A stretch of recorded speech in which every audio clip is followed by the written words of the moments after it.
Mother's ডেতে মাকে নিজের হাতে বানিয়ে কিছু গিফট করার ইচ্ছে হলো।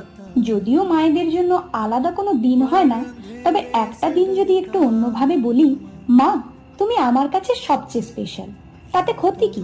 কিছু বছর আগেও যে বিষয়গুলো নিয়ে মায়ের সঙ্গে মতের অমিল হতো, বয়স বাড়ার সাথে সাথে বুঝতে পারি মাই ঠিক বলতো।